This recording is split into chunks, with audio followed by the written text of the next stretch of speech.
Hello student, in previous class I discussed two important laws of chemical combination. One is the laws of conservation, that is also called laws of indestructibility of matter. I have also given this is problem 1, this is problem number 2.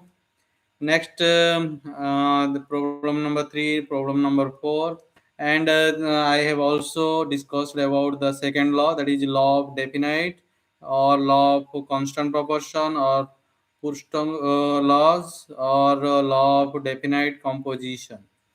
I have also given a good explanation for the law, and also I have completed some problems related to the second law, that is law of that is your definite proportion, that is your law of definite composition, that is your law of constant proportion. These are the problems related. In this class, I will discuss about the third law, that is your law of multiple proportion. Let me explain what is the law of multiple proportion. Before going to the law of multiple proportion, take an example. Look at that. Here I have given some compounds which are made by nitrogen and oxygen element. Look at that. Here I have given three compound N2O, N2O2, N2O3. These three compounds are made by nitrogen and oxygen. Two element, that is your nitrogen and oxygen.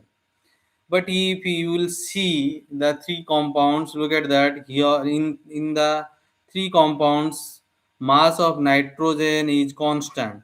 In N2O, the mass of nitrogen is your 28 mu. In N2O2, the mass of nitrogen is your 28 mu. In N2O3, the mass of nitrogen is your 28 mu. In three compounds, the mass of nitrogen is constant. But if you think about the mass of oxygen, look at that. Here only one oxygen atom is used, so the mass of oxygen is your 16 AMU. Similarly, if you think about the N2O2, in this compound there are two oxygen atom is present, so here I can write 2 into, that is your 16 is 32 AMU. Similarly, if you think about N2O3, look at that, here 3 oxygen atom is present. That means here I can write 3 into 16, that is your 48. So here I have written, so here I have written 48 AMU. Look at that, in three compounds, the mass of nitrogen is constant, but the mass of oxygen is variable. In first compound, the mass of oxygen is your 16 mu. In second compound, the mass of mass of oxygen is your 32 mu. In third compound, the mass of oxygen is your 48 mu. If you will take the ratio of oxygen in all the compounds, then you will find 16 is to 32 is to 48. After solving, you can find 1 is to 2 is to 3. Here, so I have written the mass of nitrogen is fixed 28 mu. The mass of the ratio of masses of oxygen is your 16 is to 32 is to 48 is equal to 1 is to 2 is to 3. If you will see that this ratio is a simple whole number ratio, that means here we can define the law like this. If you have two elements, and the two element can form more than one compounds, then the different masses of one element that combine with fixed masses of other element bear a simple whole number ratio to one another. Look at that. If I will explain as per the example, then here I can say that here I have taken two element, that is your nitrogen and oxygen, and nitrogen oxygen form more than one compound. That means here I have seen you three compound N2O, N2O2, N2O3. Then if you will think about then the different masses of one element, here I have taken nitrogen, here I have taken oxygen. Different masses of oxygen that combine with fixed mass of your nitrogen. Beer's simple whole number ratio. Among the two elements, if one element having same constant mass in every compound, then the variable masses of other elements shows a whole number ratio. Your oxygen is the variable element. Your oxygen have variable masses, so your oxygen will form a whole number ratio. Look at that. Here 1:2 is to 3 is given. It is a whole number ratio. So again, I will reply the statement. If two elements combine to form more than one compound, then the different masses of one element that combine with a fixed mass of other element bear a simple whole number ratio to one another. Let me solve some problems related to the law, that is your law of multiple proportion.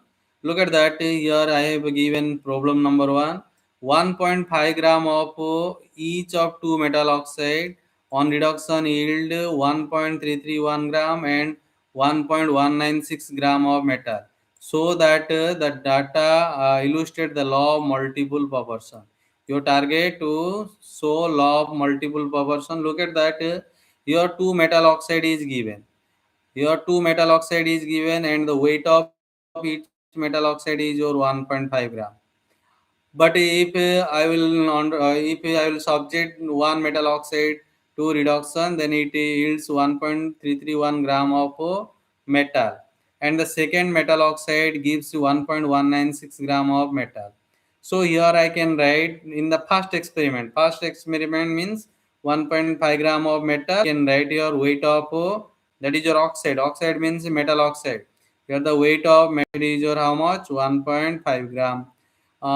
If you will see the question, then your yield 1.331 gram of metal. That means here I can write weight of metal is your how much? 1.331 gram. Then I can find weight of oxygen is your how much? 1.5 minus 1.331, which is equal to how much? 0.169 gram. In the first experiment, weight of metal is your 1.331 and weight of oxygen is your 0.169. If we will see the second experiment, look at that. In the second experiment, same amount of metal oxide is taken, but on reduction it gives 1.196 gram of metal. So here I can write weight of metal oxide is your 1.5 gram. In experiment also, in first experiment, the weight of oxide is also same. So next, but the metal oxide weight is not same. Here the weight of metal is your 1.196 gram. So weight of oxygen is your how much? 1.5 minus 1.196. After subtraction, here we can find 0.305 gram. Sorry, 0.304 gram. So in the second experiment, look at that. Here weight of metal is your 1.196, and weight of oxygen is your how much? 0.304. If I want to solve the law of multiple proportion, then among the two element, at least one element having the constant mass. Look at that. Here the two element is your, one is the metal, another is your oxygen. In this problem, two compound is formed, but in the explanation I have given three compounds. You can pour four compounds as your choice. Look at that. Here I have given two compound. Here I have given a problem in which compound two methods are used. Two compounds are formed. One metal oxide having metal is your 1.331, another oxygen is your 0.169. In another metal oxide, metal is your 1.196 and oxygen is your how much? 0.304. Look at that. For solving such type of problem, it is compulsory to among the two element, one of the element must have a fixed mass. But here the two element do not have any fixed mass. So our target to maintain to obtain a element which having fixed mass. Look at the solution. Here I can write in the first experiment. Here I can write 1.331 gram of metal combined with oxygen is 0.169 gram. Suppose in this problem I want to remain constant the weight of the metal. So here I have taken 100 gram. Again I want to repeat here 1.33 gram of metal combined with oxygen is your 0.169 gram. 1 gram of metal 169 divided by 1.331. If you want to solve, then it is equal to 0.127. 0.127, that is your gram. Next, for 100 gram metal, 100 gram of metal combined with oxygen is your what? 0.127 into 100. That is your 12.7 gram. That means here in the first experiment, 1.33 gram of 1.331 gram of metal is combined with 0.169. Now I changed the weight of the metal to 100 gram. So for 100 gram of metal combined with the oxygen is your 12.7 gram. If you will think about the second experiment, look at that. Here I can write 1.196 gram of metal combined with oxygen is equal to 0.304 gram. For 1 gram of metal combined with oxygen is equal to 0.304 divided by 1.196. For 100 gram of metal combined with oxygen is equal to 0.304 divided by 1.196 into 100, that is your 25.4 gram. In this case, look at that. Here I have taken 100 gram of metal. Here also I have taken 100 gram metal. But if you will think about the oxygen ratio of the oxygen in different compound is how much? Weight of the oxygen in the first experiment, that is your 12.7 divided by weight of oxygen in the second experiment, that is your 25.4. This ratio is maintained after change the weight of the metal to a constant. That means here I have taken 100 gram. Suppose a student wants to take 1 gram of metal, here also 1 gram of metal, then there will be no problem. You can take any gram. Uh, our target to maintain the mass of any element constant. Here I have taken a risk to maintain the mass of metal will constant. So, so here I have taken 1 gram, then 100 gram. If a student wants to stop in the 1 gram, then you will stop because 1 gram of metal here, here also 1 gram of metal. Suppose a student will convert here 100 gram, here also you will maintain 100 gram. Our target to maintain constant to the weight of the metal. So now look at that. Here the weight of the oxygen is varied. So I have taken the ratio. In the first experiment, the weight of oxygen is your 12.7 gram. In the second experiment, the weight of the oxygen is your 25.4 gram. If you will find the ratio, then it gives you 1 is to 2. 1 is to 2, it is a simple whole number ratio. It is not belongs to any fraction. If the ratio will like this 1.02 divided by 2.12, then this is not said to be a simple whole number ratio. 1 is to 2 is a simple whole number ratio. So we can say that since it is a simple whole number ratio, so this law is verified. This law is verified means law of multiple proportion is verified. Again I want to take the another problem, that is your problem number 2. Again read this question. Carbon combine with hydrogen to form three compound: compound A, compound B, compound C. There are three compounds will form by two element, that is one is your carbon, another is your hydrogen. The percentage of hydrogen in every element A, B and C are given here. The percentage of hydrogen in A is your 25. The percentage of hydrogen in compound B is your 14.3. The percentage of hydrogen in compound C is your 7.7. Look at the table. Here I have given the compound, another is a hydrogen percent, another is a carbon percent. Three compound A, B, C. In A, hydrogen percent is 25, carbon percent is 75. In B, percentage of hydrogen is your 14.3, percentage of carbon is your 85.7. In compound C, the percentage of hydrogen is your 7.7, the percentage of carbon is your 92.3. Look at that. Here two elements are given, and the two elements form three types of compounds. But in if you will analyze, if you will analyze, then here no element have constant mass. Both hydrogen, both the here both the elements have varied mass. Look at that here. Hydrogen having 25, 14.3, 7.7.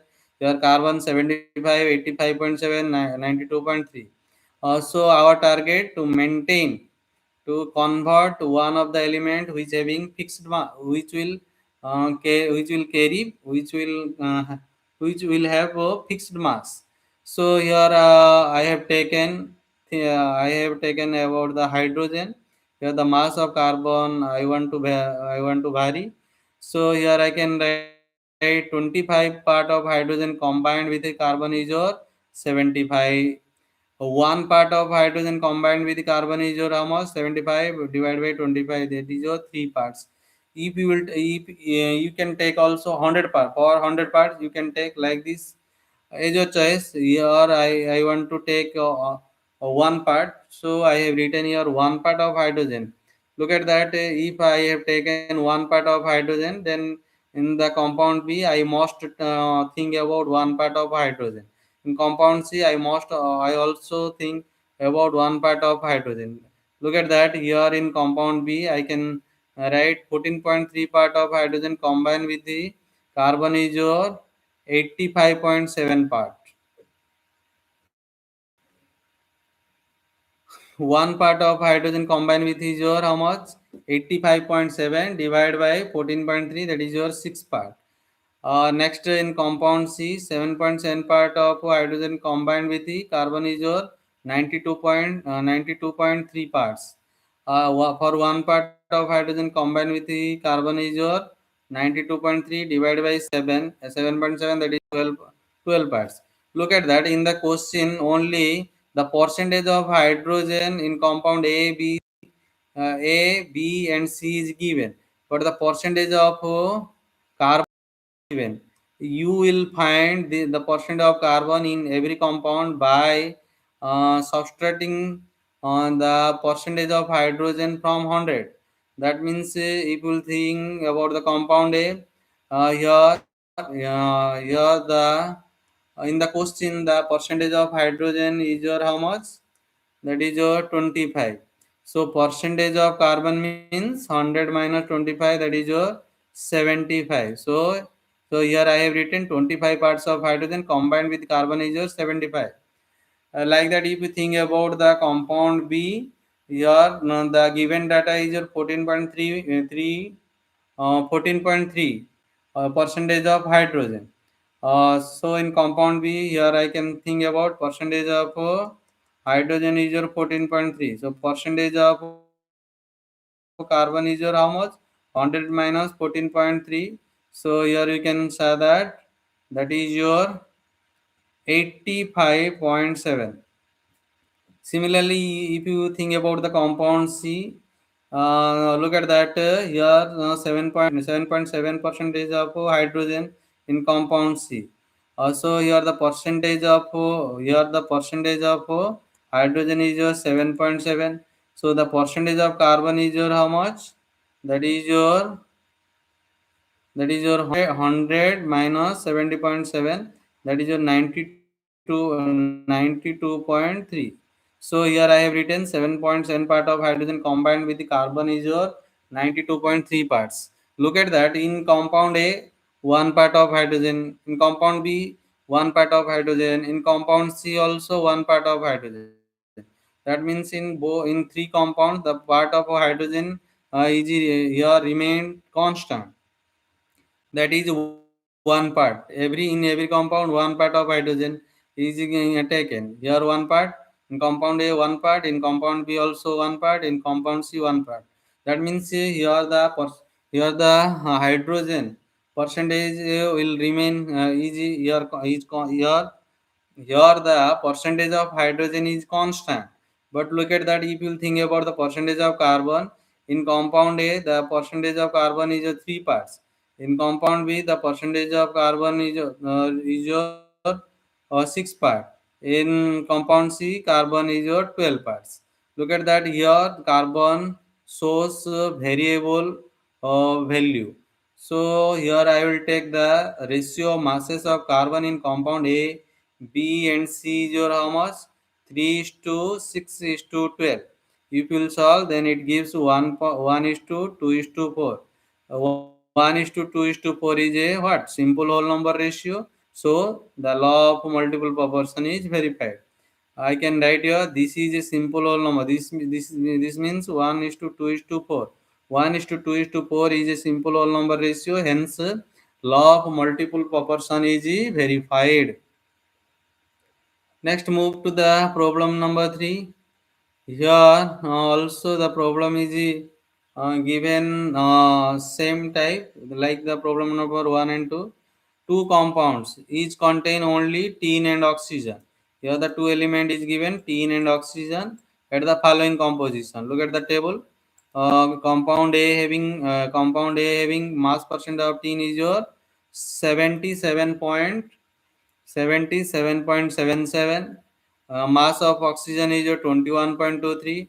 In compound B, mass of tin is your 88.12. Mass of oxygen is your 11.88. In both the compound, the two elements do not have a fixed mass. Here, compound A, tin having 78.77, but in compound B, 88.12. Like tin, oxygen do not have also constant mass. The mass is varied. In compound A, mass of oxygen is 21.23. Mass of oxygen in compound B is 11.88. So our first target, maintain a constant mass of any one of the element. In this solution, I want to fix the mass of tin. Look at that. Here I can write 78.77 part of tin combined with oxygen is how much? 21.23 parts. 21.23 parts. One part of tin combined with the oxygen is your 21.23 divided by 78.77. After solution, after simplification, here I can say that 0.26 part. Look at the compound B. Here I can write 88.12 part of tin combined with oxygen is how much? 11.88 parts. For one part of tin combined with the oxygen is how much? 11.88 divided by 88.12, which is equal to 0.13 part. Therefore, here I can write here. Look at that. Here the tin having fixed, that is your one part, but the oxygen is showing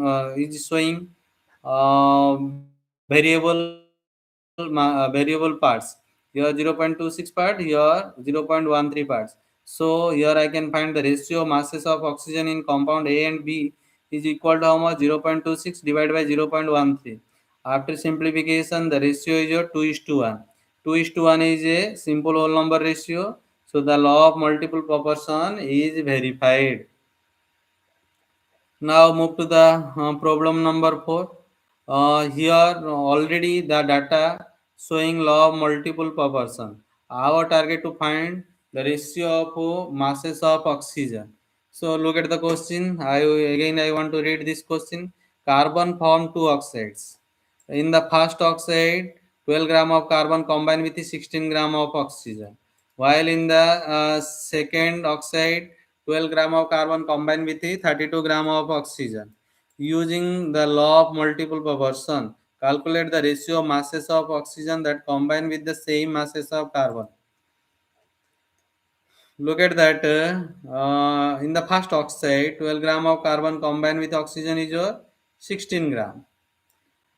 Now look at that here, in the first oxide 12 gram of carbon, in the second oxide 12 gram of carbon is already given. So it is not need to the extend the steps. So here I can directly write first oxide, that is your 12 gram of carbon combined with oxygen is your 16 gram. In the second oxide 12 gram of carbon combined with oxygen is your 32 gram. Now look at that. Here the weight of the carbon is your fixed 12 gram. Here also 12 gram. Now I want to see the ratio of masses of oxygen. So here I can write, since the mass of carbon is the same, that is your 12 gram in both compound. So according to the law of multiple proportion, ratio of oxygen masses is your how much? 12 by 30. That is your 12 is to 32. So after simplification, it shows 1 is to 2. That means the answer is your. So here I can set the ratio. So here I can write. Therefore, here I can write the ratio of masses of oxygen that combine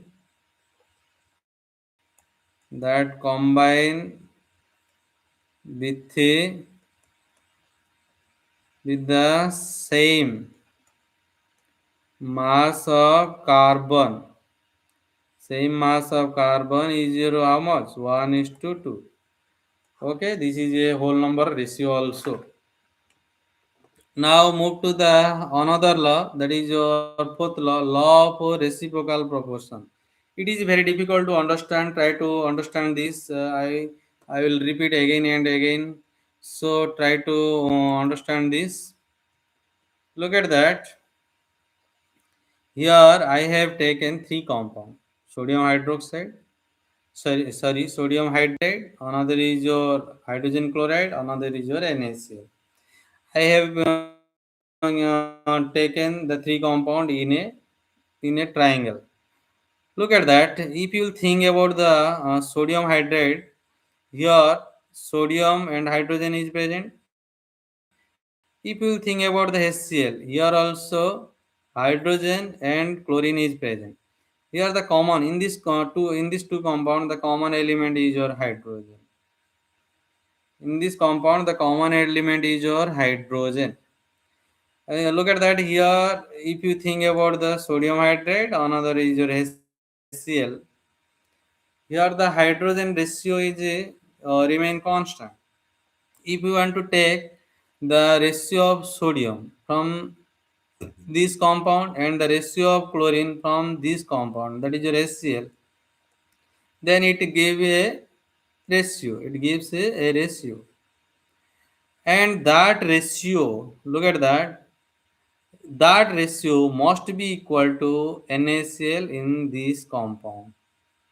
That means first take the ratio of this sodium and this chlorine, and in the second step find the ratio of sodium and chlorine in this compound.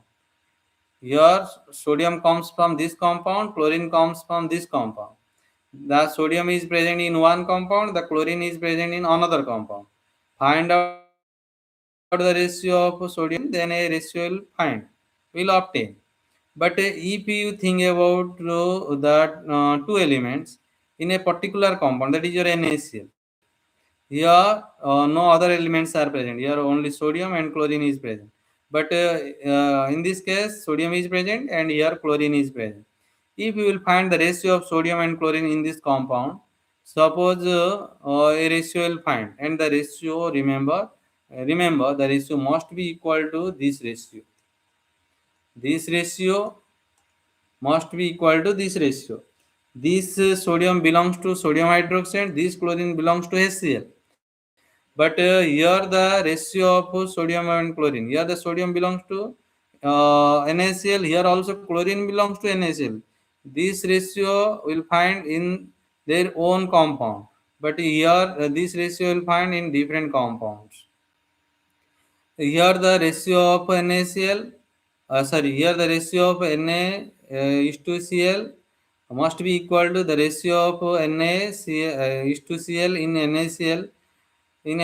So the law of reciprocal proportion is verified. We can say that law of reciprocal proportion is verified.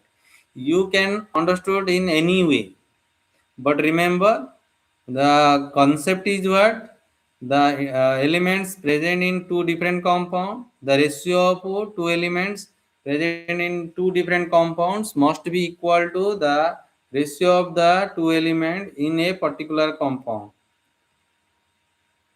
Here I have taken sodium from NH. Here I have taken chlorine from HCl. Here I will find the ratio of Na and Cl, and the ratio is equal to the ratio of Na and Cl in NaCl. Look at that. So here I have written the mass of hydrogen. I have taken 1 mu. It is fixed. So the ratio mass of sodium in NaH, this and hydrogen in HCl is your what? That is your 23 is to 35. Look at that. Here one mistake is given. This is not hydrogen. This is your chlorine. Again, I want to repeat the ratio masses of sodium in NH and chlorine in HCl is your how much? 23 is to 35.5. Look at that. If you want to find the ratio of sodium and chlorine in NaCl, in this case, sodium belongs to one compound, chlorine belongs to another compound. But in this case, sodium and chlorine both are belong to one compound, that is your NaCl. If you will find the ratio masses of sodium and chlorine in NaCl, that is also equal to 20 is to 35.5. Look at that, both the ratio are same. So here we can say that since both ratio are same, so the law of reciprocal proportion is verified. Look at the another example. Try to understand again. I will give. I want to give the second example. Try to understood. Look at that. Here also three compound is given. One is your H2S, another is your H2O, another is your SO2. If you will see that in H2S hydrogen and sulfur is present, in H2O hydrogen oxygen is present. If you want to bring the sulfur from H2S, and if you want to bring the H2O from and bring the O from H2O, again I want to repeat, there are two compounds H2S, another is your H2O. Suppose bring the sulfur from H2S, bring the oxygen from H2O. Now take the ratio of sulfur and oxygen, then it will give the ratio how much? 32 is to 16, that is your 2 is to 1. Clear?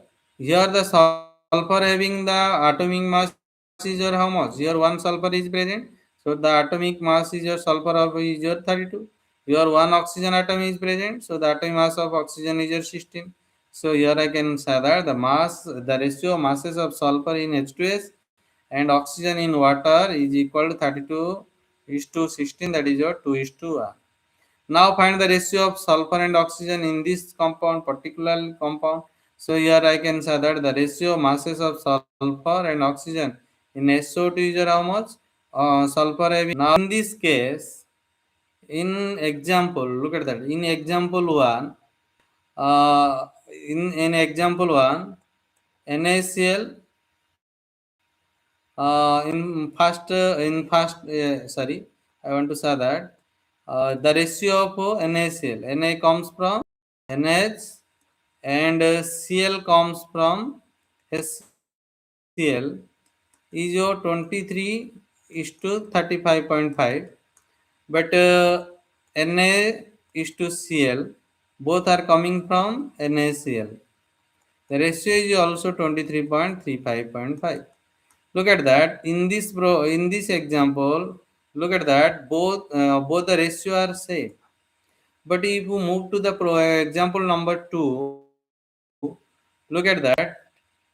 Here sulfur in H2S and oxygen in water having the ratio, that is your how much? 30 is to 16. The ratio of sulfur and oxygen in SO2. Then you will find like this: sulfur is your 32, oxygen is your also 32. That is your 1 is to 1. Look at that.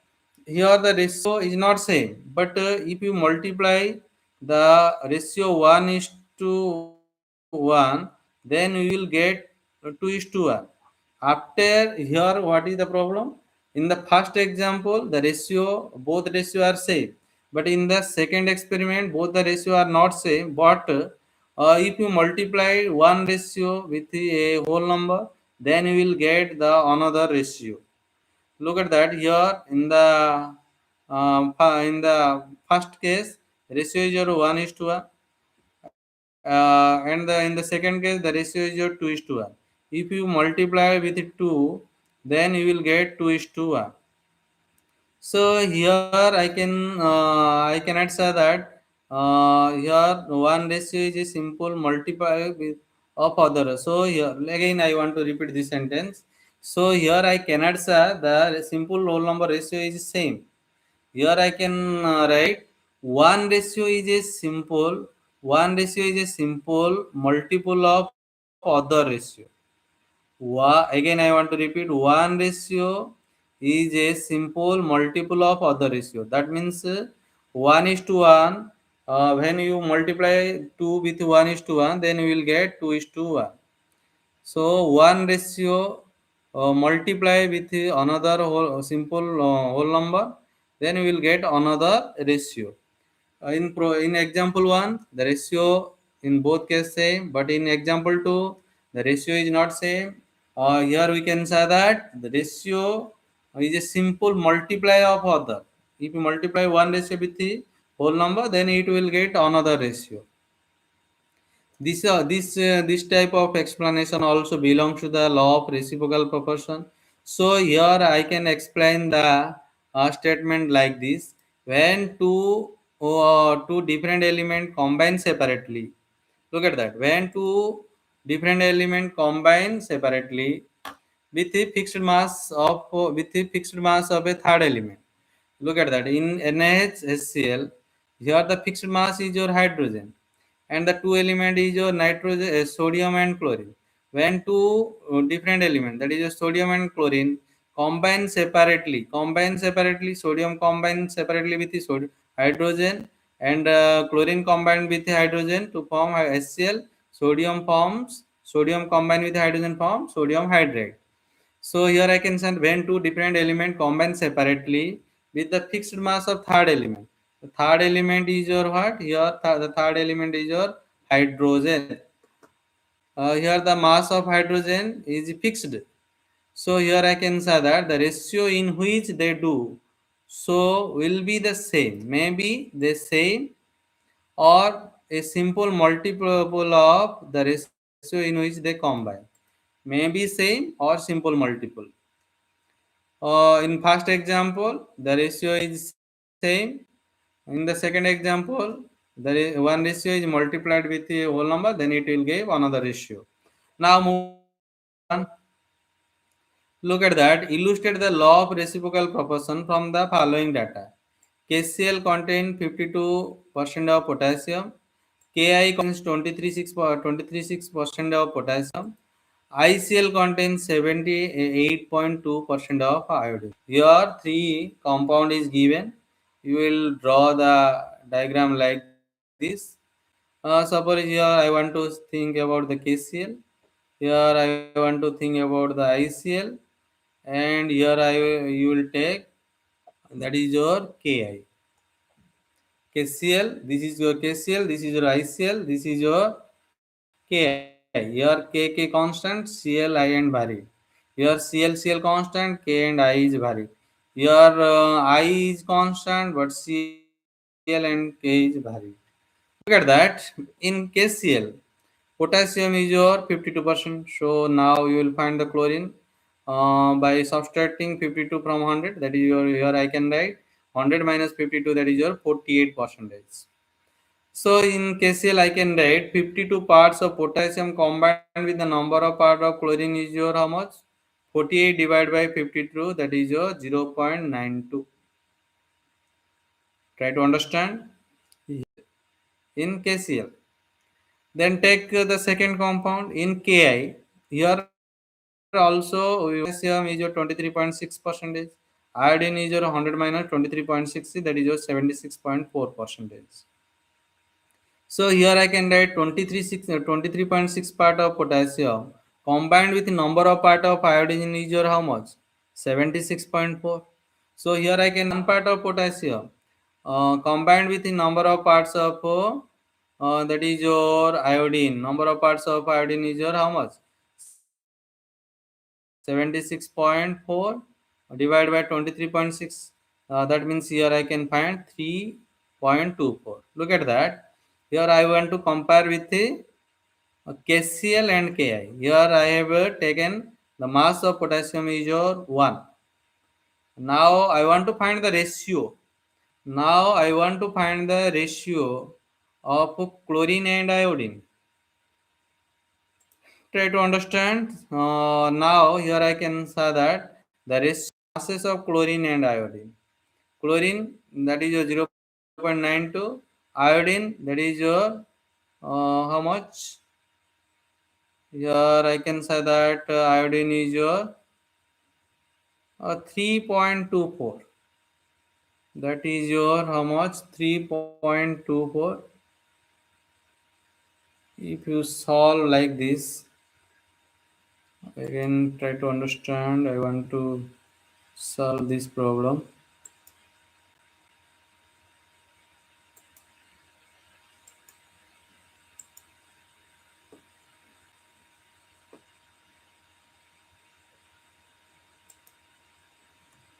I want to solve it with mobile. Try to understand.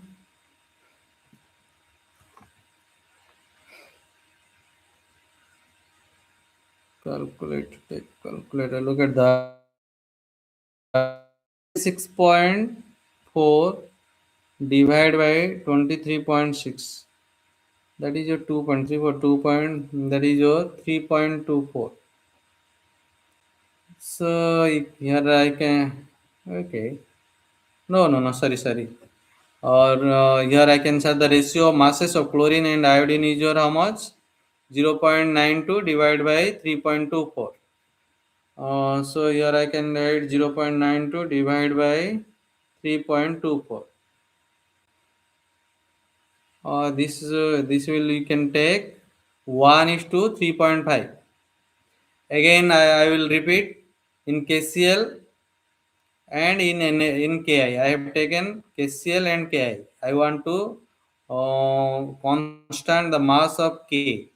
Here I have taken one part. Here also I have taken 0.6 of chlorine and iodine is your how much? 0.9. Now think about the ICL. Here here I have found the ratio of that is your chlorine and iodine. Now I want to check the ratio of chlorine and iodine in this compound. Here in ice. Now find the ratio of masses of chlorine and iodine. Again I want to repeat, iodine having 78.2%, chlorine means the. Now find the ratio masses of chlorine and iodine. Here also we can say that 21.8 divided by 78.2, that is your equal to 1 is to 3.5. If you think about this is your 1 is to 3.5. Now if you want to find the ratio of chlorine and iodine in particularly ICL, then you will also find 1 is to 3.5. Now look at that. In this case, in this problem, the ratio is remain constant, remain same. So here I can write. Here the ratio mass of chlorine and iodine to one part of potassium. Here I have taken one part of potassium is equal to the ratio mass of chlorine and iodine in ICL.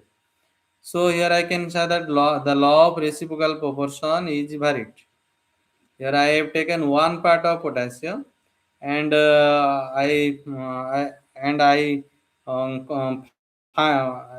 found the ratio of that is your what chlorine and iodine. Now move to the problem number 2. Then you will clearly understood. So that the following result illustrate the law of reciprocal proportion. 0.92 gram of magnesium produce 1.54 gram of magnesium oxide. Here I want to form the triangle like this. Sorry, this is the wrong.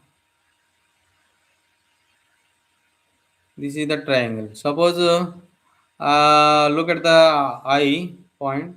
0.92 gram of magnesium produce 1.54 gram of magnesium oxide. That is your MgO. 0.41 gram of magnesium liberate 0.0342 gram of hydrogen. That is your magnesium hydride, MgH2. Next is 1.25 gram of water result from the union of 1.1 gram of oxygen. Suppose here you will take water H2O. Look at that. In magnesium oxide, amount of magnesium is your what? Here magnesium is your what? That is your 0.41.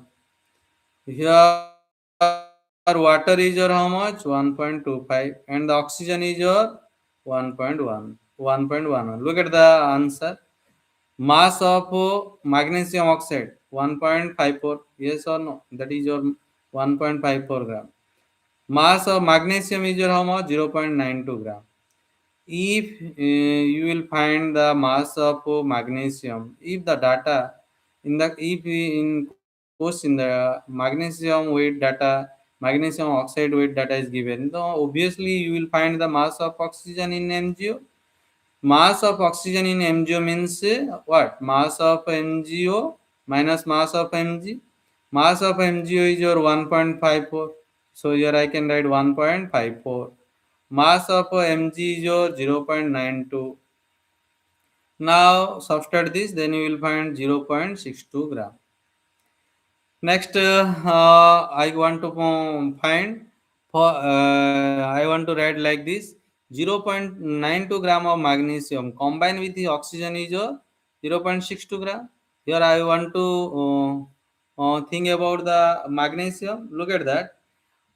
If you want to convert one part, then one part to will also you will determine. If you want to convert into 100 gram, must be welcome. Or if you want to stay the original weight, look at that.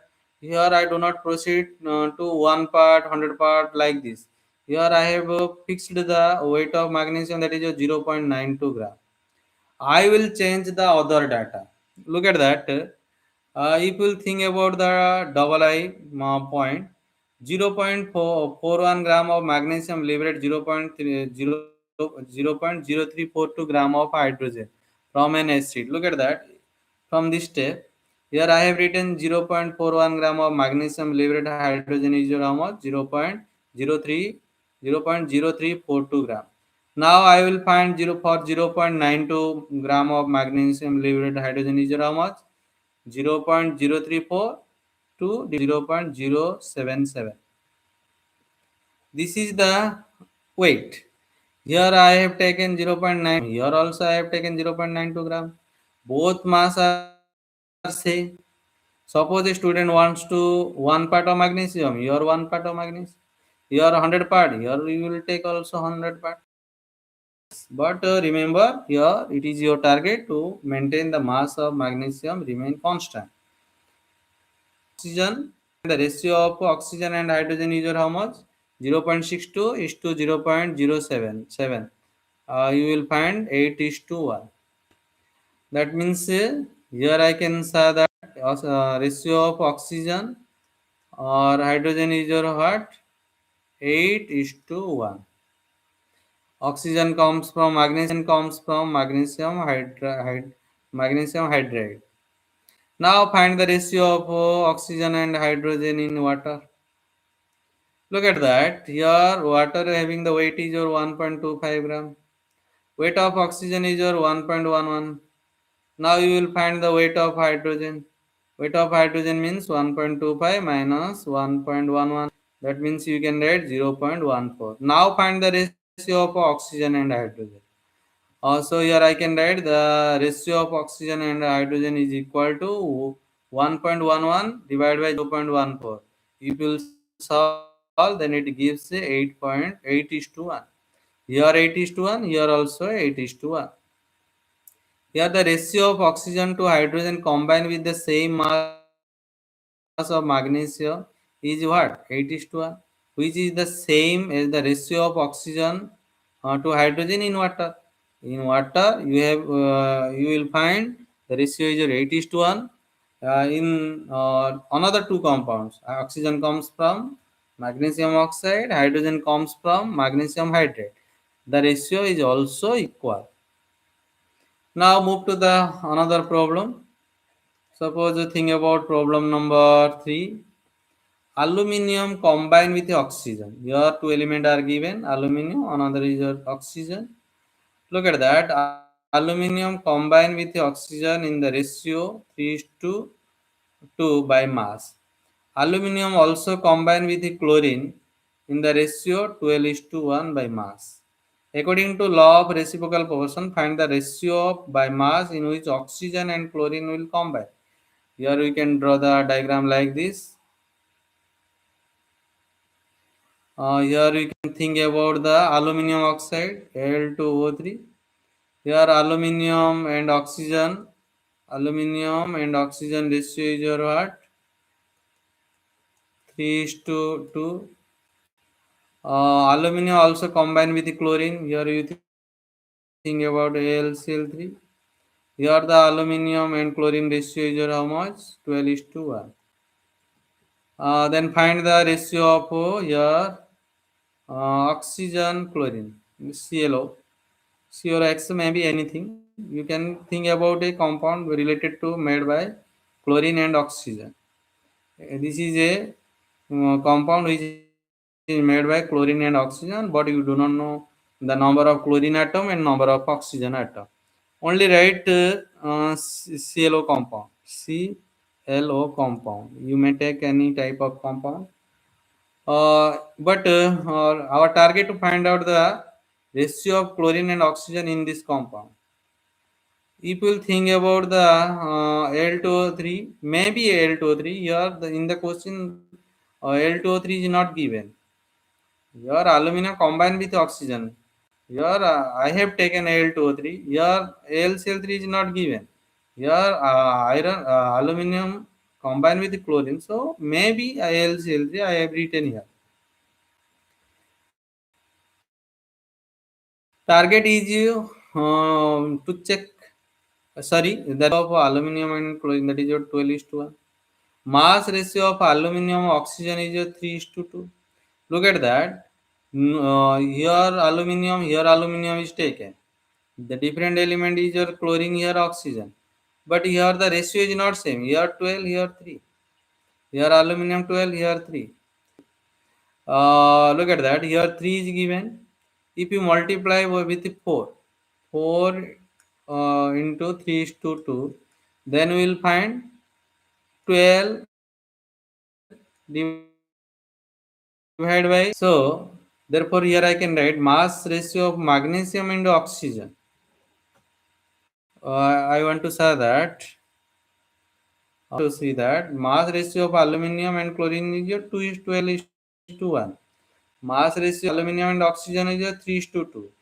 Now we will convert the ratio in such a way that the aluminum part must be same. Here 2 is to 1, here 3 is to 2. If you multiply 4, then the aluminum part will remain constant.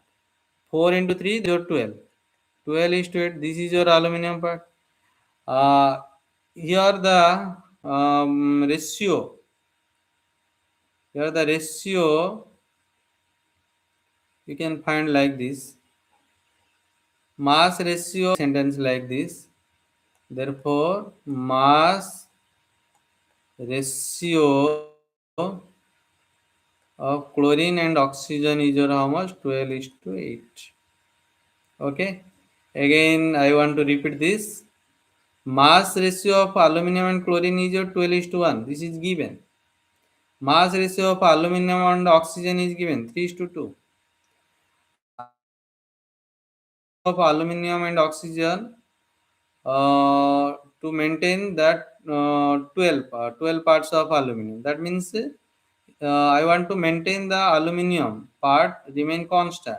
But here 12, here 3. So if you multiply with 4, then you will find the aluminum mass, aluminum part is constant. So here I can see according to the law of reciprocal proportion, this ratio, that means mass ratio of chlorine and oxygen, that is a 12:8 in AlCl3 and Al2O3 must be equal to the mass ratio of chlorine and oxygen in ClO compound. So here I can say that ratio of oxygen is to chlorine is your 8:1. Try to understand another problem. Look at the another problem. Look at that. I want to try to understand you. Calcium combined with oxygen in the ratio is your what? 5:2. Calcium is to oxygen is your how much? 5:2. Suppose I want to draw the triangle like this. Here a compound here a compound present which is made by calcium and oxygen. And if you will find the ratio of calcium and oxygen, the ratio of calcium and oxygen is your 5:2. Here ratio of calcium and oxygen is your 5:2. Calcium also combined with sulfur. That suppose calcium sulfide is given. Suppose I do not know what may be the compound. Here the ratio of calcium and sulfur is your 5:4. Here, if you think about calcium is to oxygen, and think about calcium is to sulfur. Both calcium, here also calcium is present. Calcium is the common. Oxygen and sulfur is different. Look at the ratio. In part of calcium is your 5. In calcium is to sulfur ratio, your part of calcium is your 5. Look at that. Your 5:2, your 5:4. Calcium part is constant. Part is constant. Now find the ratio of oxygen sulfur. Then the oxygen sulfur is your how much? 2:4. And this compound must be that is your made by oxygen plus sulfur.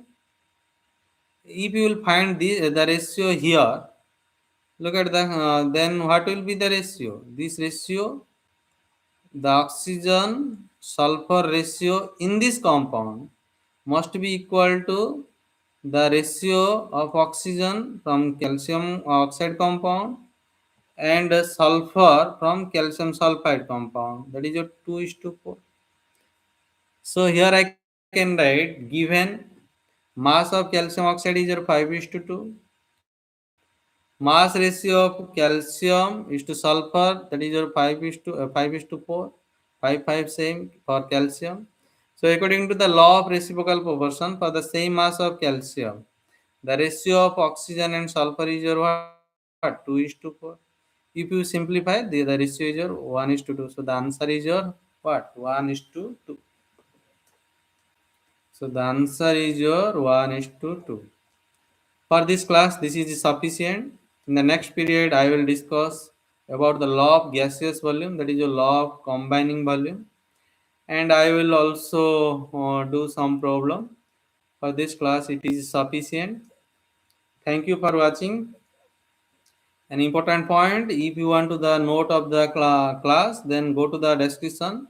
You will find a link, and if you click the link, then you will get the note. Thank you very much. Have a nice day.